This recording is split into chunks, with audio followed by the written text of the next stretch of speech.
Hello সবাইকে। আজকে আমি তোমাদের ক্লাস 9 এর যে বলগতি চ্যাপ্টার রয়েছে সেই চ্যাপ্টার থেকে আজকে আমরা নিউটনের তৃতীয় গতিসূত্র এবং ভরবেগের সংরক্ষণ নীতি যেটা রয়েছে সেই নীতি থেকে আজকে আমরা সবথেকে গুরুত্বপূর্ণ কোশ্চেনগুলো অর্থাৎ সবথেকে বেশি ইম্পর্ট্যান্ট কোশ্চেনগুলো নিয়ে আলোচনা করব। তো প্রথম যে কোশ্চেনটা রয়েছে সেটা দেখো হচ্ছে নিউটনের তৃতীয় গতিসূত্রটা লেখো। অর্থাৎ নিউটনের যে তৃতীয় গতিসূত্রটা আছে সেটা আমাদেরকে লিখতে বলেছে।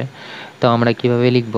আমরা সবাই জানি যে প্রত্যেকটি ক্রিয়ার সমান এবং বিপরীতমুখী প্রতিক্রিয়া রয়েছে। সেটা হচ্ছে যে আমাদের নিউটনের তৃতীয় গতিসূত্র। অর্থাৎ আমরা যখন কোনো একটা দেওয়ালে আঘাত করি, এই দেওয়ালে যখন আঘাত করি তাহলে আমাদের হাতে কেন ব্যথা করে, তাই তো? যখন আমি একটা শক্ত দেওয়ালের গায়ে আঘাত করছি তখন কি হচ্ছে ব্যাপারটা, যখনই তুমি আঘাত করলে তখন কি হলো, তুমি একটা বল প্রয়োগ করলে, ঠিক আছে? এই বল প্রয়োগ করলে এবার আমার এই যে দেওয়ালটা রয়েছে দেওয়ালটাও তোমাকে কি করে, এফ বল ফেরত দেয়। সেই কারণেই কি হয়, তোমার হাতে ব্যথা করে, ঠিক আছে?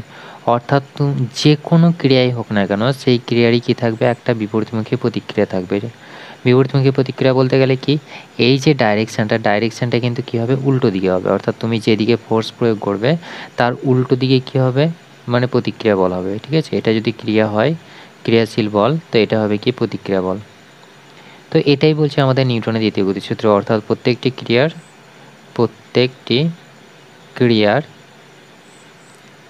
সমান ও বিপরীতমুখী প্রতিক্রিয়া আছে।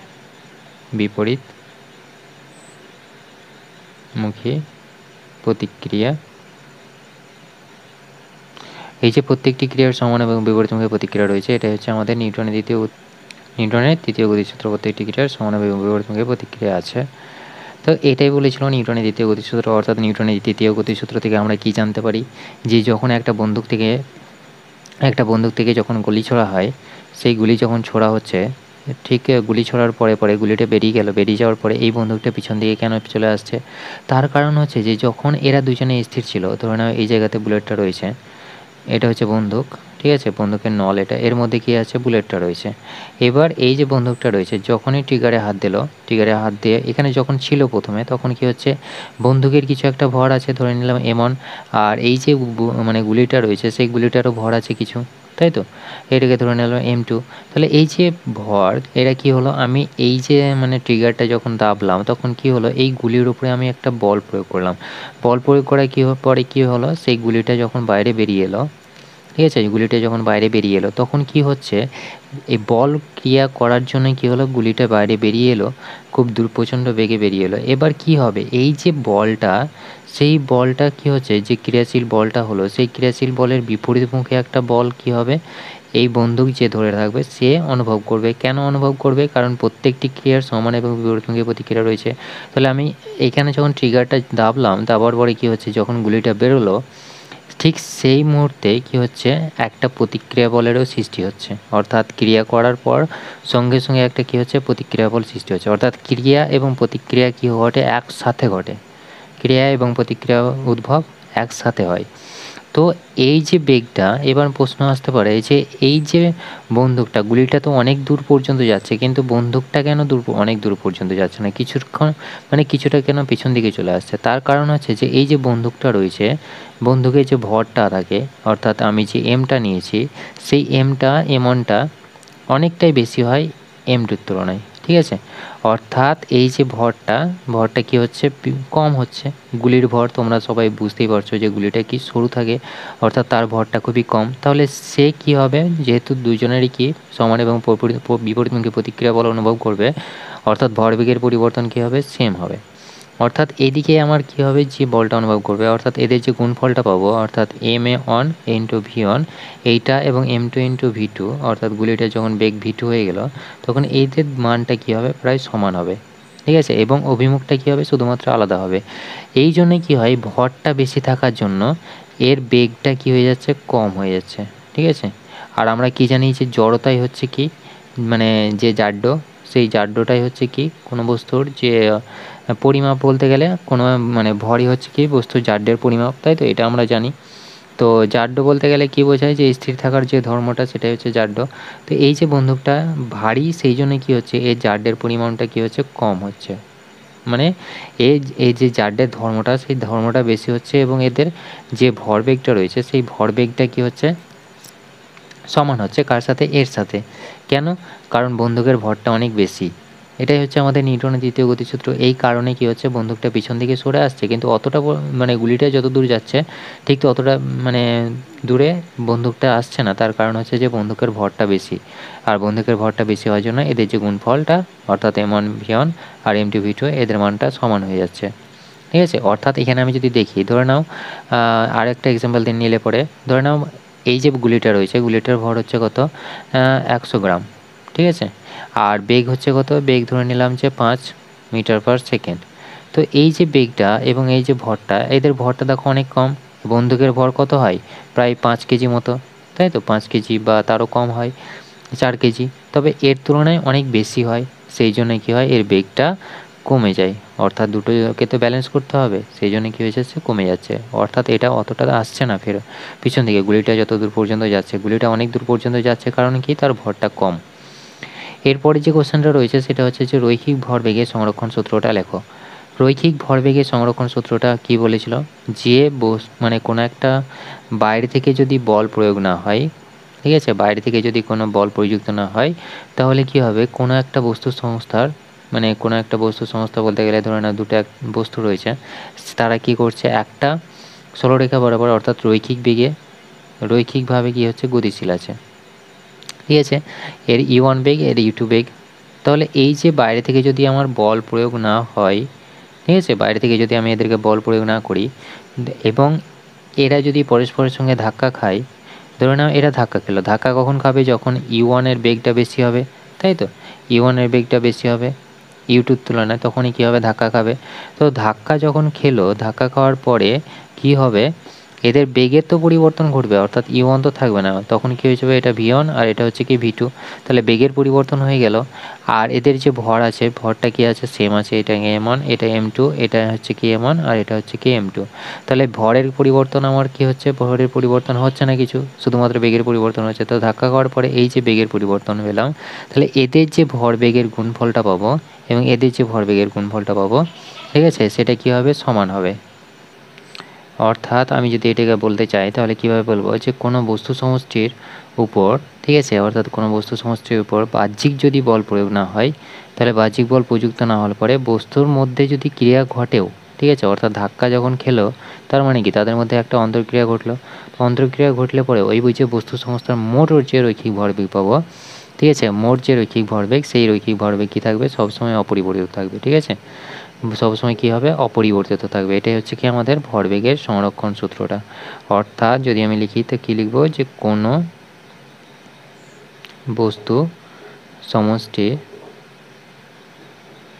ওপর কোনো বাহ্যিক বল ক্রিয়া না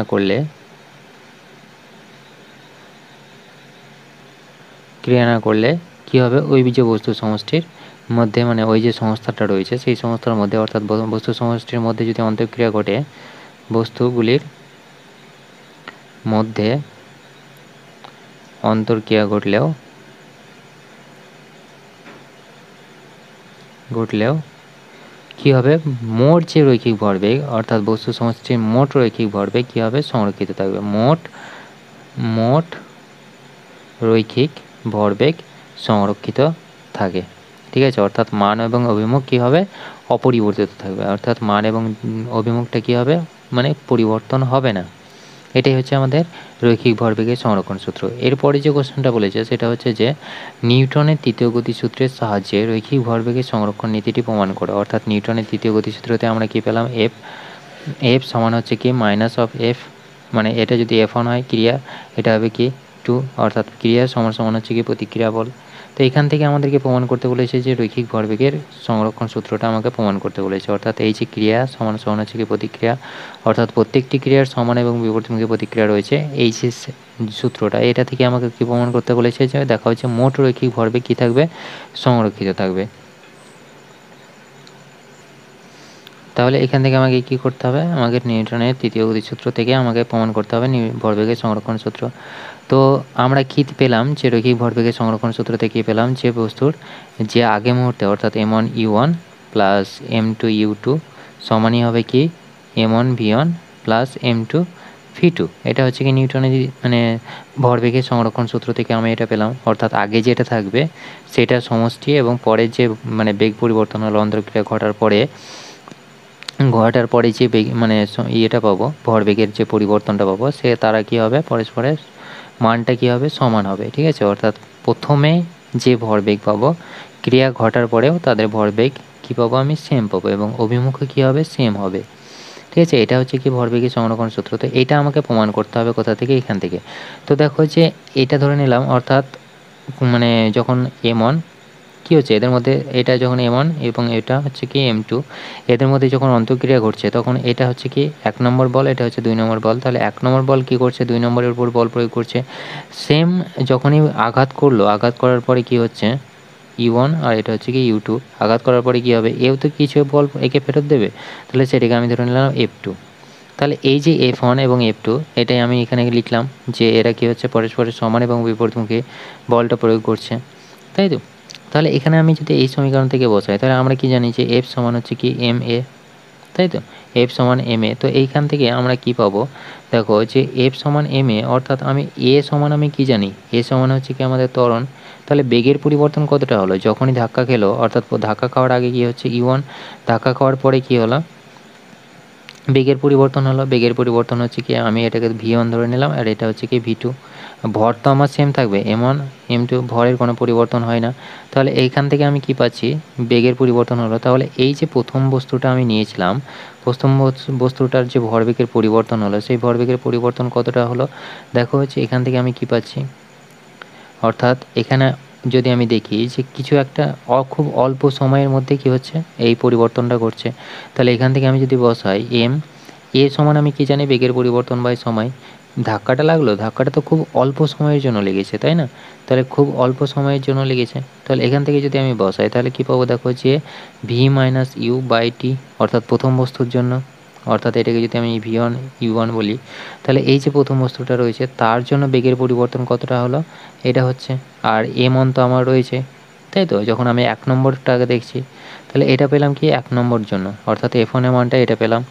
f2 কত হবে, f2 হবে আমার কত, এখানে দেখো হচ্ছে 2 নম্বর বস্তুটার ক্ষেত্রে আমরা দেখছি এবার যে 2 নম্বর বস্তুটার বেগের পরিবর্তন কত হলো, এখানে ভর কত m2, দুটোর ক্ষেত্রে একই, সেই জন্য m2 নিয়ে নিলাম। এবং এখান থেকে আমি কি পাচ্ছি, বেগের পরিবর্তন, অর্থাৎ v2 মাইনাস u2 বাই কী পাচ্ছি, কিছু একটা অল্প সময়ের মধ্যে কী হচ্ছে, এই যে ক্রিয়াটা ঘটছে, তাই তো, সেইটাকে আমি কী করলাম, টি দিয়ে দিলাম। তাহলে এখান থেকে দেখো যে আমরা কী পাবো, যদি আমি গুণ করি আর এই মানটা বসাই, তাহলে আমি এখান থেকে কী পাবো, এখান থেকে পাচ্ছি m2 v2 minus m2 u2 by T, তাই তো। তাহলে আমি এই যে নিউটনের দ্বিতীয় গতিসূত্র, সেই নিউটনের দ্বিতীয় গতিসূত্র থেকে আমি পাই লিখব। তাহলে এখান থেকে আমি যদি মানগুলো বসাই, তাহলে এখানে কী পাবো, দেখো যে f1টা কত, f1টা হচ্ছে m1 v1 minus m1 u1, এটা পেলাম। আর বাই কী হচ্ছে, বাই টি আছে আমার টি, এটা থেকে আমি কি পাবো, m2 v2 minus m2 u2 by T. আর এখানে কি আছে, আমার মাইনাস আছে, সেই জন্য এটাকে মাইনাস হয়ে গেল। এবার দেখো টিটি কী হয়ে যাবে, টিটি আমার ক্যান্সেল হয়ে যাচ্ছে, তাই তো, টিটি ক্যান্সেল হয়ে যাচ্ছে। তাহলে আমার কী পড়ে থাকছে, এই দুটো পড়ে থাকছে। মাইনাসটা যদি এর মধ্যে নিয়ে যাই তাহলে কী হবে, এটা প্লাস হয়ে যাবে, এটা মাইনাস হয়ে যাবে, তাই তো। মাইনাসটাকে আমি এই বরাবর নিয়ে গেলাম, তাহলে এটা মাইনাস হয়ে গেল, এটা প্লাস হয়ে গেল। এবার এই মাইনাসটাকে এই সাইডে নিয়ে আসছি, ঠিক আছে, আর প্লাসটাকে মানে এইটাকে এই সাইডে, মাইনাসটাকে আমি দুটোকেই প্লাস করার চেষ্টা করছি। তো এখানে থেকে দেখো যে m1 v1 আছে, আর এই মাইনাসটাকে যদি আমি এই সাইডে নিয়ে আসি তাহলে কি হবে, এইটাকে এখানে নিয়ে এলে পরে কী হবে, প্লাস হয়ে যাবে, মাইনাসটা প্লাস হয়ে যাবে। তাহলে m2 v2 এটা পাবো, সমান সমানই হচ্ছে কি, এখানে কি আছে, এটা প্লাস আছে m2 u2 প্লাস, এটাকে যদি আমি এই সাইডে নিয়ে যাই তাহলে কি হবে, প্লাস হয়ে যাবে।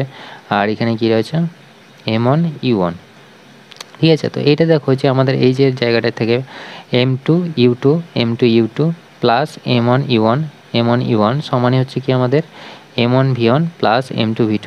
দেখো এটাই হচ্ছে আমাদের ভরবেগের সংরক্ষণ সূত্র। তাহলে আমাদের কী হয়ে গেল, প্রমাণ হয়ে গেল, তাই তো, প্রমাণ হয়ে গেল। তো এভাবেই তোমাদেরকে করতে হবে, অর্থাৎ তুমি দুটো বস্তু সমষ্টি নিয়ে মানে দুটি বস্তু নিয়ে নেবে, তাদের বেগের পরিবর্তন করবে। বেগের পরিবর্তন কীভাবে করবে, যখন তাদের মধ্যে ধাক্কা খেলো তখন কি হচ্ছে, একটা আরেকটার উপর বল প্রয়োগ করছে আর একটা বিপরীতমুখী একটা প্রতিক্রিয়া বলের সৃষ্টি করছে, তাই তো? অর্থাৎ 1 নম্বর বস্তুটা যখন ধাক্কা খেলো 2 নম্বর বস্তুর গায়ে, এর উপর আছড়ে পড়লো, তখন কি হচ্ছে, 1 নম্বর বস্তুটা যে বল প্রয়োগ করলো 2 নম্বর বস্তুটা ঠিক সেই একই পরিমাণ বল ফেরত দিল। দিয়ে কি হচ্ছে, বেগের পরিবর্তন হচ্ছে। তো আমরা নিউটনের দ্বিতীয় গতিসূত্র থেকে জানি যে মানে ক্রিয়াশীল বল সমান সমান হচ্ছে প্রতিক্রিয়াশীল বল বিপরীতমুখী, তাই তো? সেই জন্য এই মাইনাস সাইনের মানে কি, বিপরীতমুখী। তো এটাই আমাদেরকে এখান থেকে আমি কি পেলাম, এফ সমান এম এ। এর মানটা কি, এ হচ্ছে কি বেগের পরিবর্তন বাই সময়, অর্থাৎ কতক্ষণ সময় কি হচ্ছে বেগের পরিবর্তন ঘটছে, সেটা আমরা এখান থেকে পেলাম। তো এইভাবে আমাদের কি হচ্ছে, এই মানটা আমাদের বেরোচ্ছে, অর্থাৎ এটাই হচ্ছে আমাদের প্রমাণ। ঠিক, তো আশা করি বুঝতে পেরেছ কীভাবে করলাম। তো আশা করি বুঝতে পেরেছ। এরপরে যেটা আছে সেটা হচ্ছে যে 5 কেজি একটি মানে ভরের একটি বন্দুক থেকে 20 গ্রাম ভরের একটি বুলেট 400 মিটার পার সেকেন্ড বেগে নির্গত হলো। তাহলে বন্দুকের প্রতিক্ষেপ বেগ কত? অর্থাৎ প্রতিক্ষেপ বেগ বলতে গেলে পিছন দিকে যে সরে আসছে বন্দুকটা, ঠিক আছে, সেই বন্দুকটা কতটা পেছন দিকে সরে আসবে সেটা আমাকে এখানে জিজ্ঞেস করেছে। তো কতটা সরে আসবে, দেখো এখানে আমাদের যে ডেটাগুলো বলে দিয়েছে সেগুলোকে আমি আগে লিখে নেব, ঠিক আছে। তো প্রথমে যদি আমি লিখে নিই তাহলে কি পাচ্ছি, দেখো বন্দুকের ক্ষেত্রে যদি আমি দেখি তাহলে বন্দুকের ভর কত হচ্ছে, ভর হচ্ছে 5 কেজি, ঠিক আছে। আর কি, ভর 5 কেজি, আর এখানে বুলেটের বলে দিয়েছে, বুলেটের ভর কত, বুলেটের ক্ষেত্রে অর্থাৎ গুলির ক্ষেত্রে যদি আমি দেখি তাহলে গুলির ক্ষেত্রে হচ্ছে 20 গ্রাম। আর বেগটা কত বলে দিয়েছে, এর বেগ হচ্ছে কত, এটা হচ্ছে কি এম ভর, আর বেগটা হচ্ছে কত 400 মিটার পার সেকেন্ড, তাই তো, 400 মিটার পার সেকেন্ড। তাহলে এটা হচ্ছে কি বেগ। আর এক্ষেত্রে আমি যদি দেখি, আমি এটাকে ছোট করে লিখে দিই, বেগ, এটা হচ্ছে বেগ, এটা হচ্ছে ভর, ঠিক আছে, বুলেটের।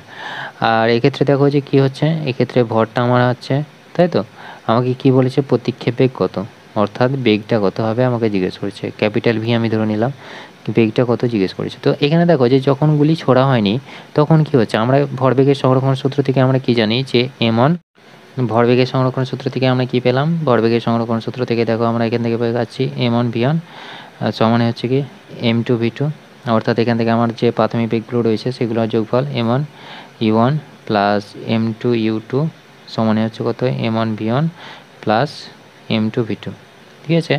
তো প্রাথমিক অবস্থায় দেখো যে দুজনে কি আছে, স্থির রয়েছে, তার মানে কি এই যে ইউ এর মানটা ইউ সমান কী হবে, 0 হয়ে যাবে, অর্থাৎ u1 সমানই হচ্ছে কি u2 সমান 0 হয়ে যাবে, তার মানে কি এই যে মানটা পাবো এটা কি পাবো, 0 পাবো, আর শুধুমাত্র এই মানটা থাকবে, তাই তো। তাহলে এখান থেকে আমি যদি বসাই m1 v1 plus m2 v2 সমানই হচ্ছে কি আমার 0। তাহলে এখান থেকে আমাকে বলে দিয়েছে, ধরে নাও এর বেগটা আমি কি ধরে নিয়েছি v1 বা v2 তুমি যাই নাও না কেন, ঠিক আছে, অর্থাৎ এখানে আমি কি নিলাম m1 v1 আর এটা হচ্ছে কত m2 v2 আমি নিয়ে নিলাম, ঠিক আছে, অর্থাৎ বন্দুকের ক্ষেত্রে এটা নিচ্ছি আর বুলেটের ক্ষেত্রে এটা নিচ্ছি। তো এখান থেকে আমার কাকে বার করতে হবে, v2টাকে বার করতে হবে। তো v2 যদি আমি বার করি, v2 সমান কত হবে, v2 সমান দেখো যে এইটা মাইনাস হয়ে যাবে, তাই তো, মাইনাস m1 v1 আর নিচে কি আছে, এটা আছে আমার, তাই তো, বাই m2। তো এই মানগুলো যদি আমি বসাই তাহলে দেখো যে m1 এর মান কত, m1 এর মান হচ্ছে 20 গ্রাম। তার আগে দেখে নাও যে এটা বলেছে কেজিতে আর এটা বলেছে গ্রামে, তাহলে এই গ্রামটাকে যদি আমি, এখানে দেখো যে মিটার পার সেকেন্ড আছে, তার মানে কি এটাকে যদি আমি কেজিতে করে নিই তাহলে খুব সহজ হয়ে যাবে, তাহলে 20/1000, ঠিক আছে, 20/1000 পাচ্ছি, অর্থাৎ এটাকে যদি আমি লিখি তাহলে 0.002 পাবো, ঠিক আছে, এত কেজি এটা পাবো। তো এখান থেকে যদি আমি বসাই তাহলে কি পাবো, দেখো যে এখানে আমি মানগুলো বসাই তাহলে m1 মাইনাস তো আমার আছে, মাইনাসের কারণে কি হচ্ছে ও অপোজিট সাইডে সরে আসছে অর্থাৎ প্রতিক্ষেপ হচ্ছে, তাহলে 0.002 ইন্টু v1 কত, v1 বলেছে আমার 400 মিটার পার সেকেন্ড, তাহলে 400 বাই কত হচ্ছে m2 কত, m2 হচ্ছে আমার 5, তাই তো, 5 কেজি। এটাকে কাটাকাটি করলে পাবো, দেখো যে এতে কী আছে আমার 2/দশমিকটাকে যদি আমি সরিয়ে দিই তাহলে কি পাবো 2/1000, তাই তো, 2/1000, তাহলে 1000-এর দুটো শূন্য কেটে গেল, এর সাথে আর কি আছে এখানে আমার 10, এর দিকে 4, 4 2 8, 8/10, 8/10 ইন্টু এখানে কি আছে আমার 5 আছে নিচে, তো 5টা এদিকে চলে যাবে, তার মানে কি 10টা হয়ে যাবে 50, 8/50, এটা থেকে আমরা পাবো 8/50, তাহলে 8/50 এটা থেকে আমি কি পাবো 0. 16, 5 × 16 80, তাহলে 0. এত মিটার পার সেকেন্ড। ঠিক আছে, তো বন্দুকের প্রতিক্ষেপ বেগ কত, এখানে মাইনাস হবে একটা, তাহলে মাইনাস এত, তার মানে কি প্রতিক্ষেপ মানে উল্টো দিকে যাবে, বুলেট যেদিকে যাবে তার উল্টো দিকে কি হবে, এইটা যাবে, মানে বন্দুকটা কি হবে, উল্টো দিকে যাবে বুলেটের। মাইনাস সাইনটা কি বোঝায়, মাইনাস সাইনটা বোঝায় অপোজিট সাইড, অর্থাৎ অপোজিট দিকটাকে কি বোঝায়, মাইনাস সাইনটা বোঝায়। ঠিক আছে, তো এটা গেল আমাদের অঙ্কটা। এরপরে যেটা কোশ্চেন আছে সেটা হচ্ছে যে বন্দুক থেকে যদি বুলেট ছোড়া হয় তাহলে কি হয়, বন্দুকটা দেখবে যে পিছন দিকে সরে আসে, তাই তো, অর্থাৎ পিছন দিকে ধাক্কা দেয়। এই যে ধাক্কা দিচ্ছে, কেন দিচ্ছে, এটাই হচ্ছে আমাদের প্রশ্ন। তো তার কারণ হচ্ছে যে আমরা কি জানি, M1 V1 plus M2 V2 সমানই হচ্ছে কত, M1 U1 plus M2 U2, তাই তো। এটা আমরা কি পেলাম, এটা আমরা ভরবেগের সংরক্ষণ সূত্র থেকে পেলাম, বাই ভরবেগের সংরক্ষণ সূত্র, তাই তো, ভরবেগের সংরক্ষণ সূত্র থেকে পাই, তাহলে কি পেলাম, M1 V1 plus M2 V2 সমান হচ্ছে কত, M1 U1 plus M2 U2। তাহলে এখান থেকে আমি যদি বসাই, দেখো যে যখন বুলেট ছোড়া হয়নি তখন কি হচ্ছে, আমাদের এই মানটা 0, তাহলে এখানে আমি কি পেলাম, 0 পেলাম। কেন 0 হলো, কারণ কি U1টা আমার 0, এটাতে U2টা 0, কারণ দুজনে স্থির অবস্থায় ছিল। যখনই গুলি ছোড়া হলো তখন কি হচ্ছে, এখানে আমার কি হচ্ছে, এই দুটোই পড়ে থাকছে, অর্থাৎ M1 V1 বেগের পরিবর্তন হয়ে গেল, দিয়ে আমার কি হয়ে গেল, U1 ছিল, U1টা হয়ে গেল V1 আর U2টা হয়ে গেছিলো V2, তাই তো। তাহলে M1 V1 plus M2 V2 সমানই হচ্ছে কত, আমার 0। তাহলে এটা পেলাম আমরা, মানে যখন বুলেট ছোড়া হলো তখন আমি এটা পেলাম, তাই তো, ভরবেগের যে পরিবর্তন হলো সেটা। আর এটা কি হচ্ছে, আমাদের 0 হয়ে যাচ্ছে, তার কারণ হচ্ছে কি, কারণ দুজনে স্থির অবস্থায় ছিল। এখান থেকে আমি যদি কি বলেছে, পিছন দিকে ধাক্কা দেয়, অর্থাৎ বন্দুকের এটা বার করি, তাহলে আমি ধরে নিলাম যে বন্দুকের ক্ষেত্রে বন্দুকের বেগ V1 আর ভর হচ্ছে কত, ভর M1। ঠিক আছে, এটা আমি নিলাম কি, M1 V1 হচ্ছে কি বন্দুকের বেগ এবং ভর। ঠিক আছে, তো এটা হচ্ছে কি বেগ এবং ভর। তো এখান থেকে আমি যদি বার করি, V1টা বার করি, তাহলে V1টা কত হবে, আর এই দুটো কি হচ্ছে, এই দুটো হচ্ছে কি আমাদের বন্দুকের, মানে সরি গুলির। ঠিক আছে, তো এই যে মানটা আমি বার করব V1, এখানে কার মান চেয়েছে, অর্থাৎ পিছন দিকে ধাক্কা দিচ্ছে কে, বন্দুকটা। তাহলে বন্দুকের বেগ আমি ধরে নিয়েছি V1, তাহলে V1 এর মানটা আমি যদি বার করি, অর্থাৎ M1 V1 সমানই হচ্ছে কত, মাইনাস M2 V2। ঠিক আছে, M2 V2 পেলাম। তো এখান থেকে আমি যদি V1 এর মানটা বার করি তাহলে কি পাবো, M2 V2 বাই M1। ঠিক আছে, এটা আমি পেলাম। তো এই যে মাইনাস সাইনটা, এই মাইনাস সাইনটাই হচ্ছে কি এই ধাক্কা দেওয়ার কারণ। তাহলে এই যে বিপরীত সাইনটা অর্থাৎ বেগ আমার নেগেটিভ হচ্ছে, সেই জন্য কি হচ্ছে, বন্দুকটা মানে পিছন দিকে ধাক্কা দিচ্ছে, এটাই তুমি লিখবে শুধুমাত্র সাধারণত। অর্থাৎ আমি এখান থেকে দেখতে পাচ্ছি যে V1 এর মানটা কি হচ্ছে, উল্টো দিকে হচ্ছে, অর্থাৎ V2 যেদিকে রয়েছে তার উল্টো দিকে, অর্থাৎ বিপরীত সাইনটা ঋণাত্মক চিহ্নটাই বোঝাচ্ছে এই ধাক্কা দেওয়ার কারণটা। তাহলে তুমি এভাবেই লিখে নেবে। কীভাবে লিখবে, যে আমরা যে মানটা পেলাম V1 এর মান আমরা পাচ্ছি যে মাইনাস, এটা তুমি এত দূর দেখিয়ে দেবে, দেখানোর পরে কি করবে, শুধুমাত্র লিখে দেবে যে এই যে ঋণাত্মক চিহ্নটাই হচ্ছে যে পিছন দিকে ধাক্কা দেওয়ার কারণ। ঠিক আছে, অর্থাৎ বন্দুকটা যখন বুলেট ছুড়লো তখন বন্দুকটা পিছন দিকে ধাক্কা দিচ্ছে, তার কারণ হচ্ছে যে বন্দুকের যে বেগটা পাচ্ছি সেটা হচ্ছে ঋণাত্মক মান। আর ঋণাত্মক মান মানে কি, গুলি যেদিকে গেল তার উল্টো দিকে, অর্থাৎ বিপরীত দিকে হচ্ছে কি এটা। তো এটাই হচ্ছে কি তোমাদের মানে পিছন দিকে ধাক্কা দেওয়ার কারণ। ঠিক আছে, তো আশা করি বুঝতে পেরেছো, অর্থাৎ বন্দুকটা কেন পিছন দিকে ধাক্কা দিচ্ছে সেটাই হচ্ছে এটাই কারণ। তো আশা করি বুঝতে পেরেছো। যদি কোনো ডাউট থাকে তো আমাকে কমেন্ট করে জানাবো, অবশ্যই সলভ করে দেবো। Thank you.